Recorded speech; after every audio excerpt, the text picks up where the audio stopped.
Você já percebeu como as pessoas mais livres que você conhece não são aquelas que fazem tudo o que querem? Quanto mais você corre atrás dos seus desejos, mais escravo deles você se torna. Quanto mais você tenta preencher cada vazio com uma nova conquista, mais vazios aparecem. E sabe por quê? Porque a verdadeira prisão não está nas grades do mundo lá fora. Está nas correntes invisíveis do querer constante que você carrega dentro de você. Nos próximos minutos, vou te mostrar as 7 atitudes que vão te libertar dessa prisão que você mesmo construiu. Fica até o final, porque a 6ª atitude é a que separa quem vive de quem apenas sobrevive aos próprios desejos. Mas aí já vai ser tarde demais para voltar atrás. Era domingo à noite. Lucas estava sentado na varanda do apartamento novo, aquele que ele trabalhou 3 anos para conseguir. O carro importado na garagem, o celular último modelo na mão, a viagem para a Europa marcada para o mês seguinte. Ele olhou ao redor e sentiu aquele aperto familiar no peito, aquele vazio que nenhuma conquista conseguia preencher por mais de 2 semanas. Será que é só isso? O coração apertou, não de tristeza, mas daquela angústia silenciosa de quem percebe que está correndo numa esteira infinita. Cada meta alcançada só revelava a próxima. Cada desejo satisfeito apenas acordava 3 novos, e a pessoa do outro lado da cidade, sentada numa cadeira de plástico no quintal simples, tomando café requentado? Ela sorria olhando as estrelas, sem pressa, sem falta, sem essa fome desesperada por mais. Quantas vezes você conquistou exatamente o que queria e sentiu aquela felicidade durar menos do que esperava? Quantas vezes você percebeu que mal terminou de comemorar uma vitória e já estava pensando na próxima? Quantas vezes você se pegou num ciclo infinito de querer, conseguir e imediatamente querer de novo? Quantas vezes você se sentiu mais ansioso depois de realizar um sonho do que quando ainda estava lutando por ele? E o pior, quantas vezes você percebeu que seus desejos te controlam mais do que você controla eles? Eu sei exatamente o que você fez. Você acreditou na mentira que te venderam desde criança. Te disseram que liberdade é poder fazer o que quiser, que ser livre é ter dinheiro para comprar, tempo para viajar, poder para escolher. Te ensinaram que quanto mais opções você tiver, mais livre você será. Erro.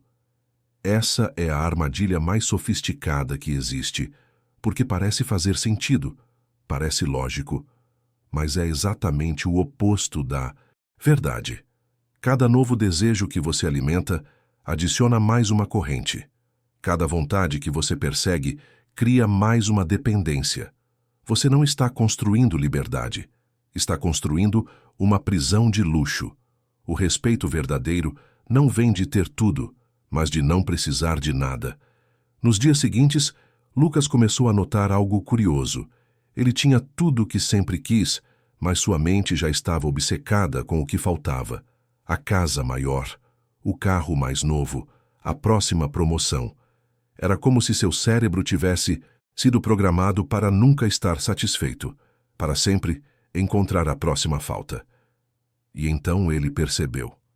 Não era o mundo que o prendia, eram seus próprios desejos.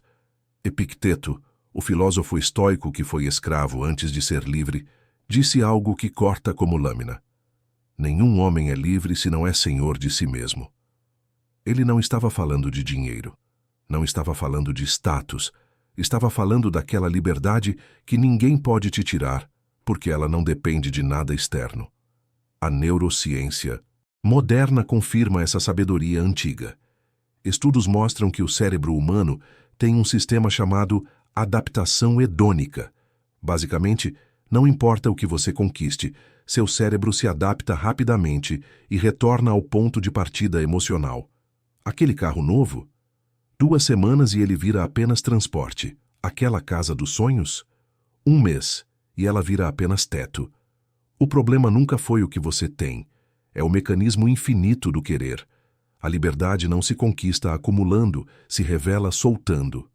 Existe um conceito na filosofia budista chamado Tanya, a sede insaciável. Não é sobre ter desejos normais como fome ou sede.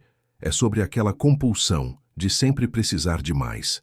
Aquela sensação de que você só vai ser feliz quando conseguir X, mas quando consegue X, a felicidade já está condicionada a conseguir Y.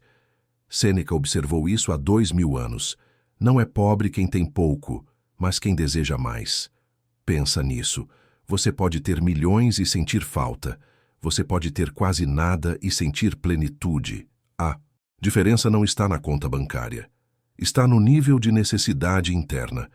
Quando você precisa da aprovação dos outros para se sentir valioso, você não é livre. Você é refém de cada olhar, de cada comentário, de cada validação externa. Quando você precisa do próximo objetivo para se sentir completo, você não é livre.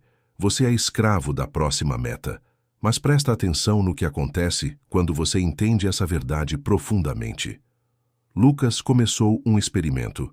Por uma semana, toda vez que sentia aquele impulso de querer algo novo, ele parava. Não reprimia, apenas observava.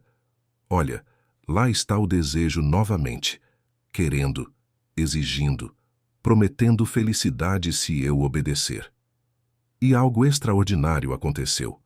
Na primeira vez que ele apenas observou sem reagir, o desejo gritou mais alto. Como uma criança mimada que não aceita um não. Mas ele continuou apenas observando. E o desejo, sem combustível da reação, começou a perder força, como uma onda que se forma e naturalmente se desfaz. Pela primeira vez em anos, ele experimentou algo que havia esquecido que existia. Silêncio interno. Não o silêncio de quem reprimiu os desejos, mas o silêncio de quem não precisa mais obedecer cada um deles. Quem domina seus desejos é mais rico que quem domina cidades. E é aqui que a maioria erra completamente. Eles confundem liberdade com libertinagem. Acham que ser livre é fazer tudo que vem na cabeça, comer tudo que quer, comprar tudo que vê, dizer tudo que pensa. Mas isso não é liberdade.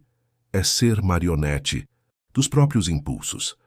A verdadeira liberdade é quando você pode sentir um desejo e escolher não segui-lo. Não porque você está se reprimindo, mas porque você entendeu que aquele desejo não te serve, que ele é apenas um ruído mental, não uma necessidade real. Marco Aurélio escreveu em suas meditações: você tem poder sobre sua mente, não sobre eventos externos. Perceba isso, e você encontrará força. Ele era imperador de Roma. Tinha poder sobre meio mundo conhecido, mas sabia que o único poder real era sobre seus próprios pensamentos e desejos.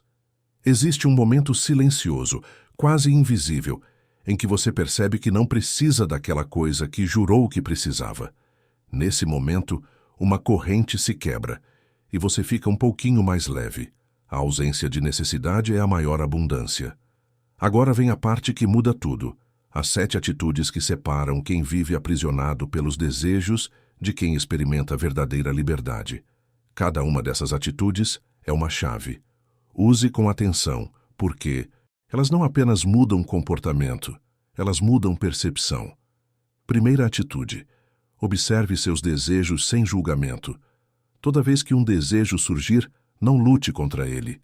Não o obedeça cegamente. Apenas observe. Olha só, surgiu o desejo de checar as redes sociais pela 20ª vez hoje. Nomeie. Reconheça. Mas não reaja automaticamente. Funciona porque cria espaço entre estímulo e resposta. É como assistir nuvens passando no céu. Você não precisa agarrar cada uma. O desejo é como um músculo. Quanto mais você exercita a não-reação, mais forte fica sua liberdade.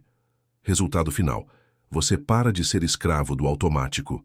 Segunda atitude: questione a origem de cada desejo.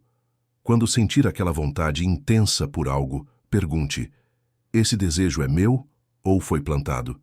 A propaganda te convenceu que você precisa disso? Alguém te fez sentir que sem aquilo você é menos? A sociedade te programou para querer isso? Funciona porque a maioria dos nossos desejos nem é nossa. São vírus mentais que pegamos por aí. Quando você percebe isso, metade dos seus desejos desaparece. É como acender a luz num quarto e perceber que os monstros eram apenas sombras. Resultado final: você fica com apenas os desejos que realmente importam. Terceira atitude: pratique a satisfação temporária. Escolha um desejo pequeno e não o satisfaça por um período. Não para se punir, mas para provar para si mesmo que você consegue. Quer aquele café especial? Espere mais um dia. Quer comprar aquela roupa? Aguarde uma semana. Funciona porque quebra o ciclo de gratificação instantânea que te escraviza. É como treinar um músculo. No começo dói, depois fica forte. Você descobre que consegue querer algo e não ter. E o mundo não desaba. Você não morre. Na verdade, fica mais forte. Resultado final: o desejo perde o poder de te dominar. Quarta atitude: cultive a apreciação do suficiente. Todos os dias, por 5 minutos, olhe ao redor e reconheça o que já tem. Não de forma superficial, de forma visceral. A água que sai da torneira, o teto sobre sua cabeça, as pernas que te carregam. Funciona porque você está reprogramando seu cérebro para sair do modo falta e entrar no modo abundância. É como ajustar o foco de uma câmera. Você estava focando no que falta. Agora foca no que existe e descobre que já tinha tudo o que era essencial. Resultado final: a sensação crônica de insuficiência desaparece. Quinta atitude: identifique seus desejos raiz. A maioria dos desejos é superficial. Quero aquele carro. Mas, por que quero o carro? Para ser respeitado. Ah, então o desejo real é respeito. O carro é só um símbolo. Quando você identifica o desejo raiz, muitas vezes percebe que há formas mais diretas e autênticas de satisfazê-lo. Funciona porque você para de perseguir símbolos e vai direto à essência. É como procurar água. Você pode correr atrás de miragens no deserto ou cavar até encontrar a fonte. Resultado final: você satisfaz necessidades reais em vez de perseguir substitutos infinitamente. Sexta atitude: desenvolva contentamento ativo. Aqui está o segredo que muda tudo. Contentamento não é resignação, não é desistir de crescer ou melhorar. É a capacidade de estar em paz com o presente enquanto constrói o futuro. É quando você trabalha pelo que quer, mas não sofre pela ausência disso. Funciona porque te tira da montanha-russa emocional de ansiedade e frustração. É como ser um surfista. Você surfa as ondas que vêm, mas não depende delas para estar bem. Se vier onda boa, ótimo. Se não vier, você está em paz na água. Resultado final: você age por escolha, não por desespero. Sétima atitude: pratique o desapego de resultados. Faça seu melhor. Dê tudo o que tem, mas solte o resultado. Você não controla se vai dar certo. Não controla como os outros vão reagir. Não controla o timing do universo. Controla apenas sua ação e sua atitude. Funciona porque te liberta da prisão da expectativa. É como plantar uma semente. Você planta com cuidado, rega com dedicação, mas não fica cavando todo dia para ver se germinou. Você confia no processo. Quando o resultado vem, ótimo. Quando não vem como esperava, você está inteiro mesmo assim. Resultado final: você nunca mais coloca sua paz nas mãos do incerto. Nos meses seguintes, Lucas percebeu mudanças sutis mas profundas. Ele continuou trabalhando, continuou tendo objetivos, continuou querendo coisas, mas algo fundamental havia mudado. Ele não precisava mais de nenhuma delas para estar bem. Quando conseguia algo, celebrava de verdade, sem aquela pressa de partir para o próximo. Quando não conseguia, ficava decepcionado, mas não destruído. O centro dele estava estável, não dependia mais das ondas externas, e pela primeira vez entendeu o que os sábios tentavam dizer. Liberdade não é ausência de limites, é ausência de necessidade interna. Não é poder fazer tudo, é não precisar fazer nada para se sentir completo. O verdadeiro poder não está em conseguir o que quer, mas em querer apenas o que importa. Mas tem algo que ninguém te contou sobre essa liberdade. Algo que muda tudo quando você realmente entende. A liberdade de não precisar querer não te torna passivo. Ela te torna genuinamente poderoso, porque quando você age sem necessidade, age com clareza. Quando você busca algo sem desespero, busca com inteligência.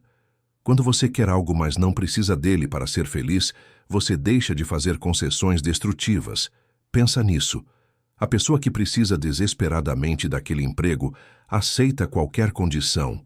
A pessoa que quer o emprego, mas não precisa dele para validar sua existência, negocia de igual para igual.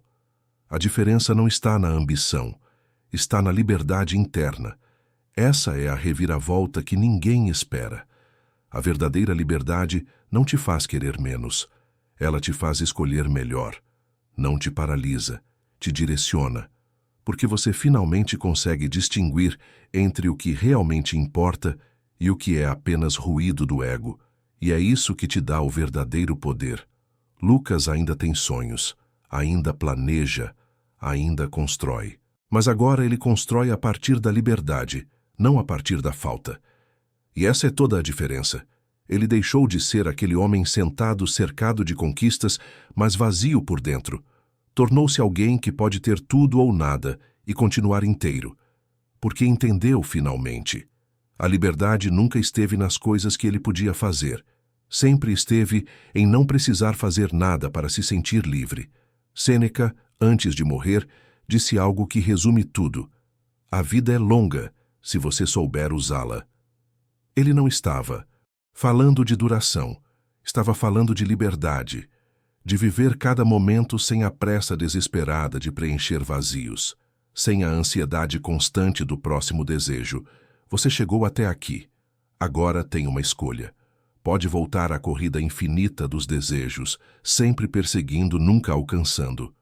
Ou pode começar hoje mesmo a praticar essas 7 atitudes, uma de cada vez, sem pressa, sem pressão. Porque a maior ironia é essa. A única coisa que você realmente precisa fazer é parar de precisar fazer. O resto acontece naturalmente, como respirar, como as estações mudando, como a paz que sempre esteve disponível, esperando você parar de correr para finalmente encontrá-la. A liberdade não está em fazer o que quer, está em não precisar querer. E agora você sabe exatamente como chegar lá.